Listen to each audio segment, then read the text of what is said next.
తిరుమల గారు, మిమ్మల్ని విషయం అడగనా? మీ భార్యామణి గారు మిమ్మల్ని ఎప్పుడైనా కోప్పడతారా? నా భార్య అయితే నన్ను రోజు తిడుతూనే ఉంటుందండి. ఎందుకో ఏమో అర్థం కావట్లేదు. నేనేం చేయాలో తెలియటం లేదు. అలానా భాస్కర్రావు గారు? అయితే మీ భార్యామణి గారు ఏ ప్రయోగంలో తిడుతున్నారో ఎప్పుడైనా గమనించారా? బహువచనంలో తిడుతున్నట్టయితే ఇంకా మీ మీద గౌరవం ఉన్నట్టే.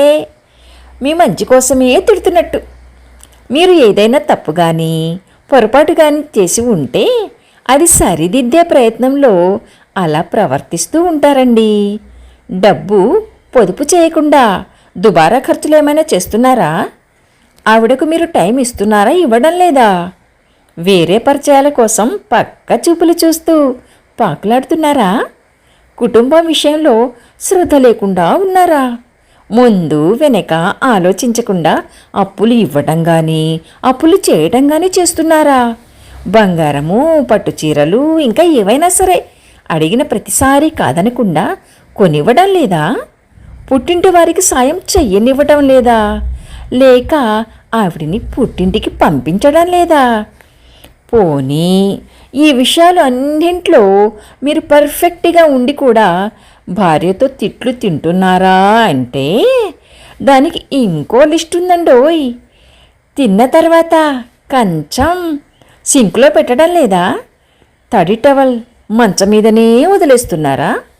ఆవిడ ఫ్రెండ్స్ కానీ పుట్టింటి తరఫు వాళ్ళు కానీ వచ్చినప్పుడు మీరు ఒక పిచ్చి అవతారం వేసుకొని తిరుగుతున్నారా? పిల్లల కోసం ఉంచిన స్నాక్స్ మీరే తినేస్తున్నారా? పిల్లలను అతిగా గారాబం చేస్తున్నారా? పని మనిషితో పిచ్చాపాటి కబుర్లు చెప్పుకుంటూ కూర్చుంటున్నారా?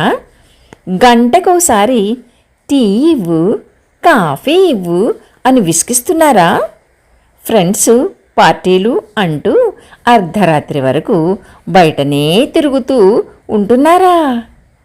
అలా కాకుండా ఏకవచనంలో తిడుతున్నట్టయితే గనక ఆవిడ కోపం నిజంగానే తారాస్థాయికి చేరినట్టు. జాగ్రత్తగా పరిస్థితిని మీరే అక్కడ వరకు తీసుకొని వెళ్ళినట్టు. కారణాలైతే పైన చెప్పిన లిస్టును మళ్ళీ ఇంకోసారి చదువుకోండి. ఆవిడ తిట్టకుండా ఉండాలంటే తిట్టే అవకాశం మీరు ఇవ్వకండి, అంతే.